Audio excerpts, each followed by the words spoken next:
हम लोग क्या पढ़ेंगे, वैद्युत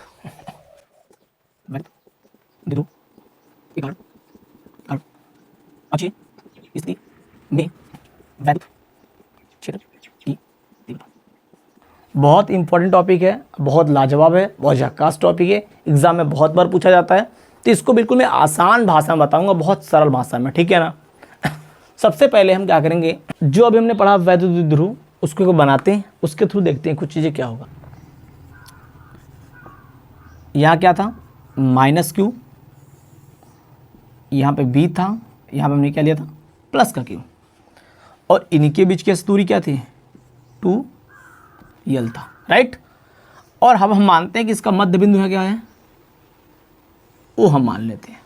अगर इसका मध्य बिंदु O है तो ये लंबाई क्या होगी, L हो जाएगी, ये लंबाई L हो जाएगी।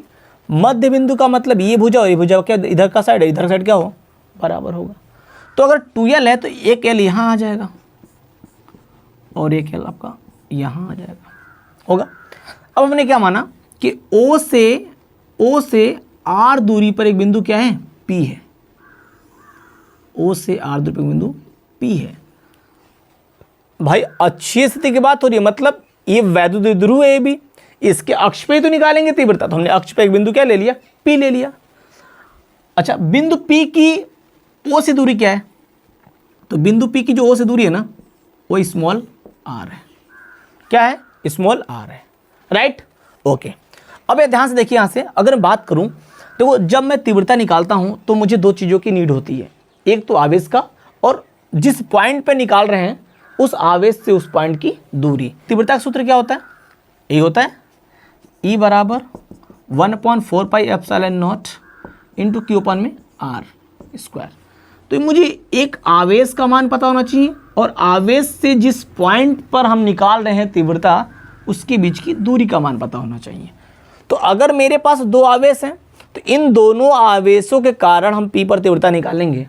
तो आवेश का मान तो मुझे पता है, लेकिन दोनों आवेशों से P की दूरी मुझे नहीं पता, तो उसको निकाल लेते हैं। तो ध्यान से देखिए, अगर मैं बात करूं कि -q से P की दूरी क्या होगी, ध्यान से देखिएगा, -q से P की दूरी,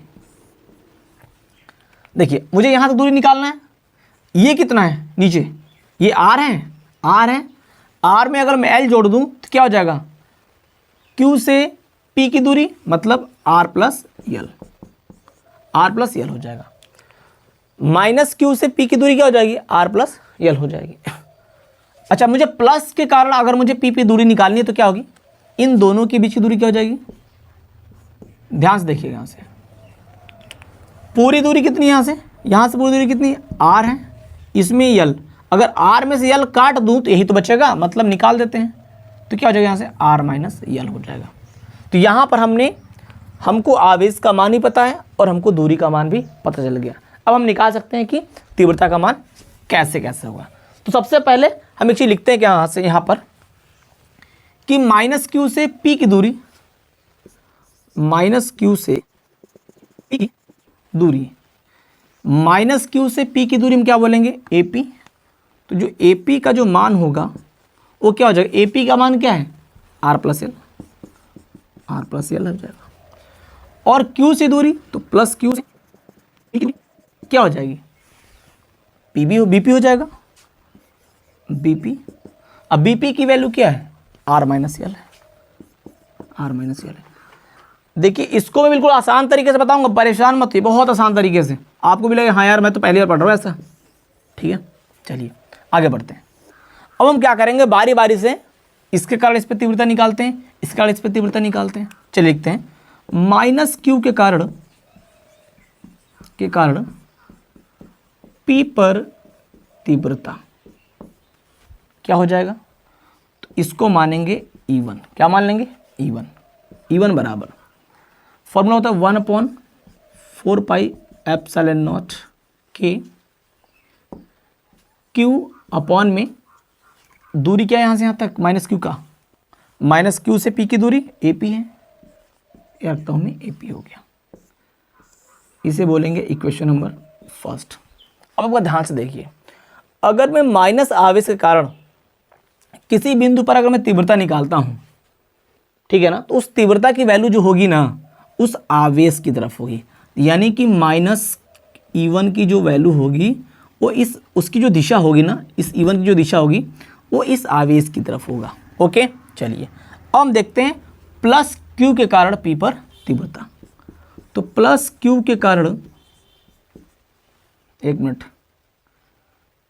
यहाँ स्क्वायर हो जाता है, ठीक है। प्लस Q के कारण P पर तीव्रता कितनी हो जाएगी? E2 बराबर 1/4πε0 के Q अपॉन में, और प्लस Q से P की दूरी BP कहलाएगी, तो BP का क्या हो जाएगा? स्क्वायर। इक्वेशन नंबर क्या हो गया हमारा? 2 हो गया। अब इसकी दिशा किधर होगी सर? तो अगर आप कभी भी प्लस Q के कारण किसी बिंदु पर तीव्रता निकालते हैं तो जो उसकी दिशा होती है, किसकी? E2 की जो तीव्रता की जो दिशा होगा ना, वो आवेश से बिल्कुल विपरीत होगा। लाइक ऐसे होगा, इधर की तरफ होगा E2 की दिशा। तो हमने एक चीज़ क्या ऑब्जर्व किया यहाँ पर, हमने ये ऑब्जर्व किया कि यहाँ पर E1 और E2 बिल्कुल विपरीत है। क्या है? विपरीत है। अब मुझे बिंदु P पर क्या निकालना है कि परिणामी तीव्रता क्या होगा। ध्यान से देखिए, अब यहाँ से लिखते हैं क्या, बिंदु P पर परिणामी तीव्रता क्या हो जाएगा? P बराबर E2 प्लस E1 हो जाएगा। यहां देखिए ध्यान से, परिणामी में दोनों जुड़ जाएगा। यहां E2 और आपको सर आपने माइनस E1 क्यों लिया? तो माइनस इसलिए, ये माइनस ये बता रहा है कि E1 और E2 क्या है? विपरीत दिशा में है। ऐसा नहीं कि वैल्यू माइनस में है, वैल्यू माइनस में नहीं है, ये दोनों डायरेक्शन में विपरीत हैं। आपको दिख भी रहा है कि E1 की दिशा इधर है, E2 की दिशा इधर है। ओके, चलिए अब यहाँ सॉल्व करते हैं आगे। तो P बराबर हो जाएगा आपका E2 प्लस माइनस E1 हो जाएगा यहाँ से।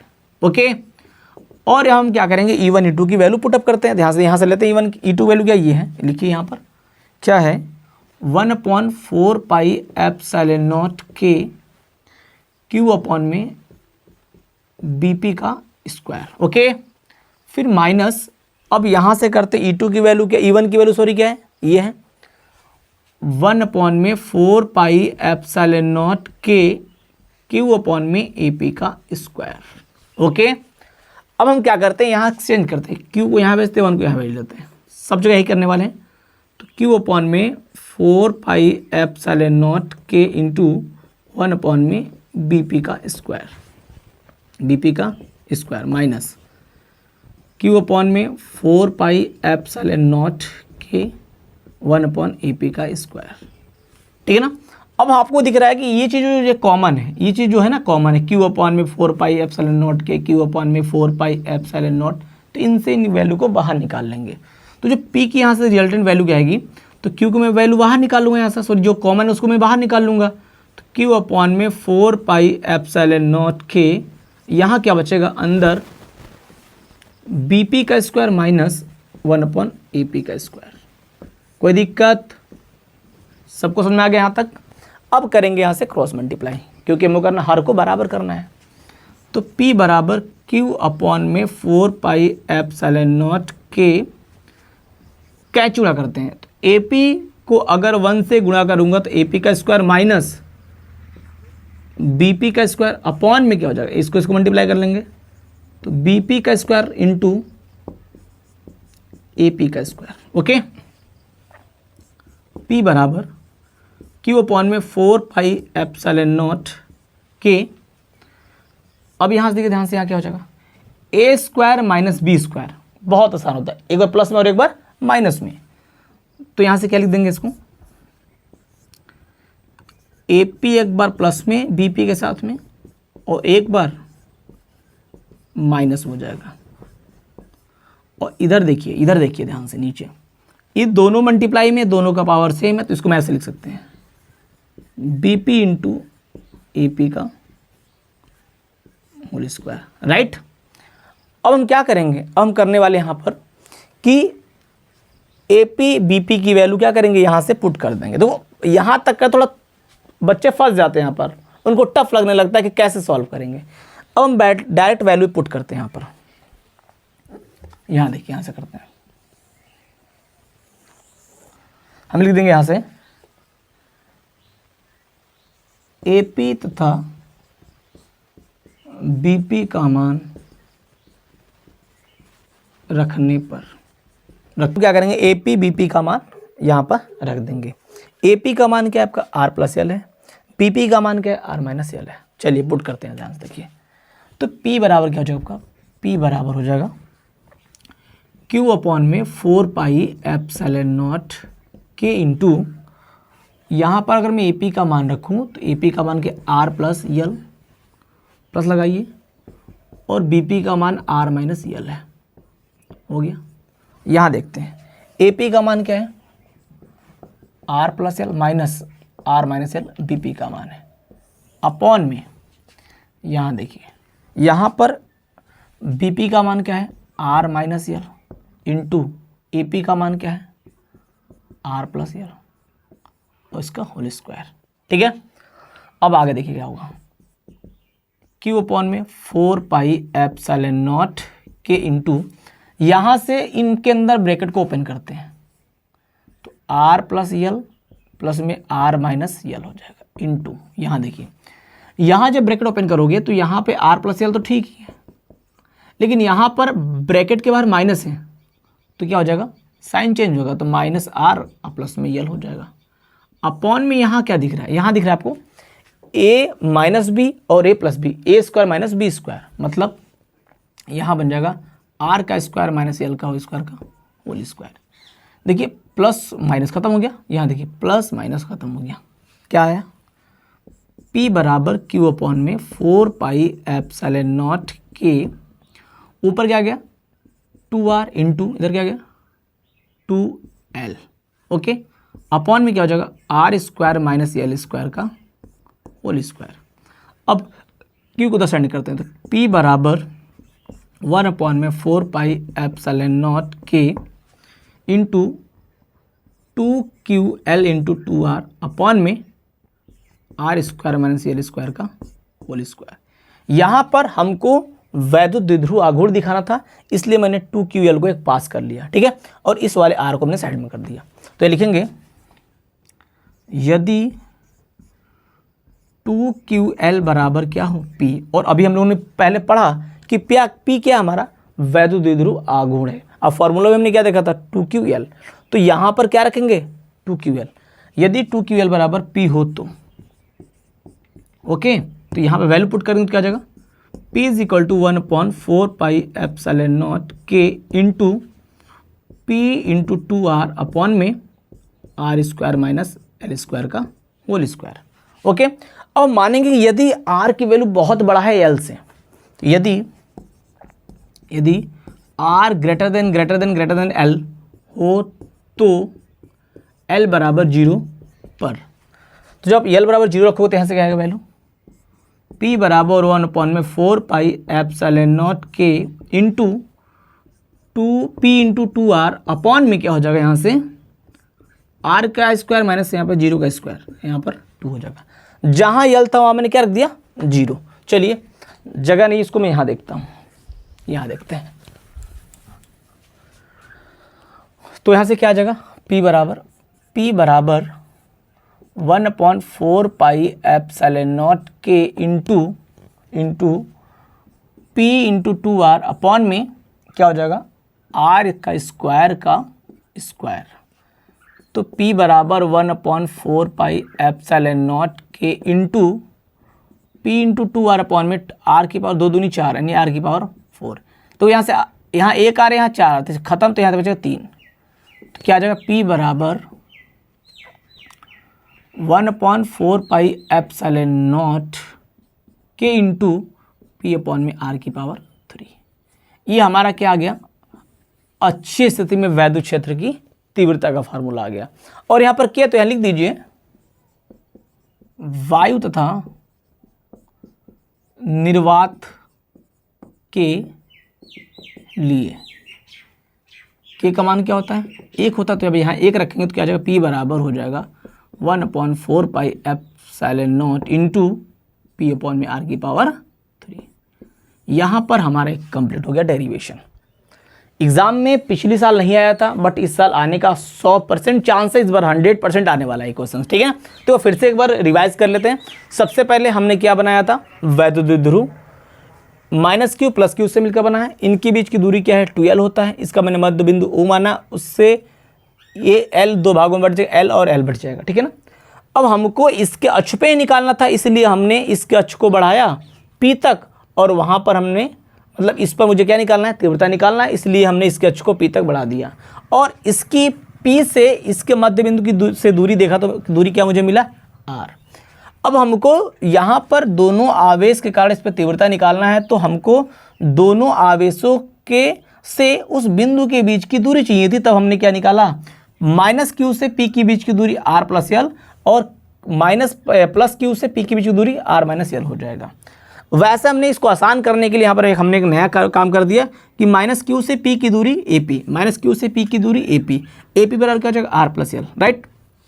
+q से p की दूरी, +q से p की दूरी क्या हो जाएगा, BP, यानी कि r - l हो जाएगा। ओके, अब हम क्या करेंगे, बारी बारी से इसके कारण इस पर तीव्रता निकालेंगे, फिर इसके कारण इस पर तीव्रता निकालेंगे।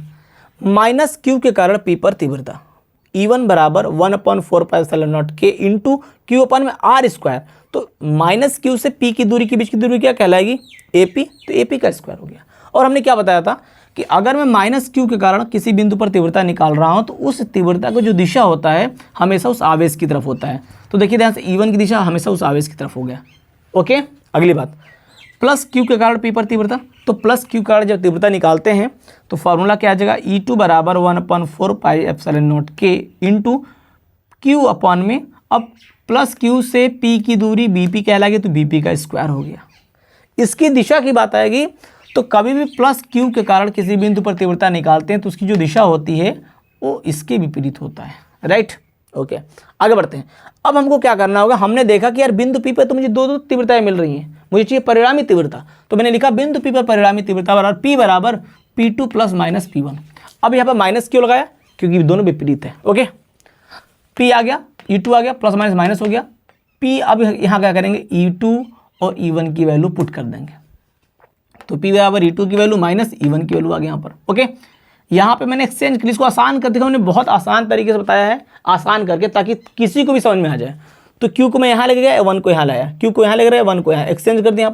यहाँ पर भी वही काम किया, सॉरी, यहाँ से पर क्या हो जाएगा 1, यहाँ हो जाएगा Q। ओके, यहाँ Q हो जाएगा। ओके, फिर हमने एक्सचेंज कर दिया, एक्सचेंज हो गया। फिर हमने क्या देखा कि Q/4 pi epsilon naught k common आ रहा है, तो हमने दोनों जगह से वैल्यू को बाहर निकाल लिया। यहाँ ये वाला वैल्यू बच गया, माइनस यहाँ ये वाली वैल्यू बच गई।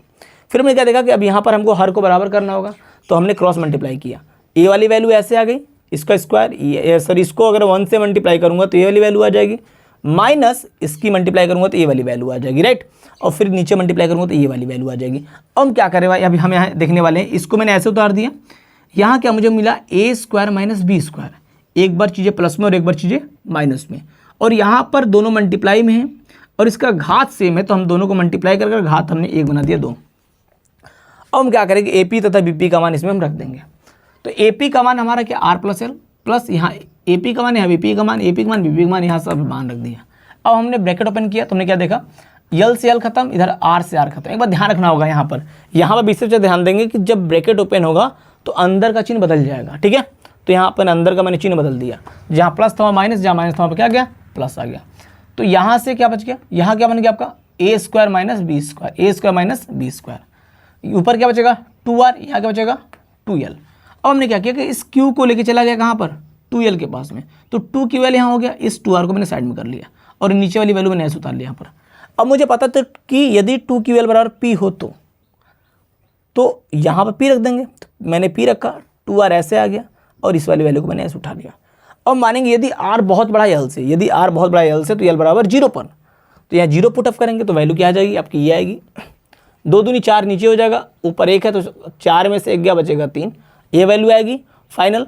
अब हम निर्वात या वायु के लिए हम ऐसा मान लेते हैं कि इन दोनों आवेशों के बीच की जो निर्वात है, जो माध्यम वो कैसा है, निर्वात की, या फिर वायु हो सकता है, तो उस कंडीशन में जो के की वैल्यू होती है 1 हो जाती है।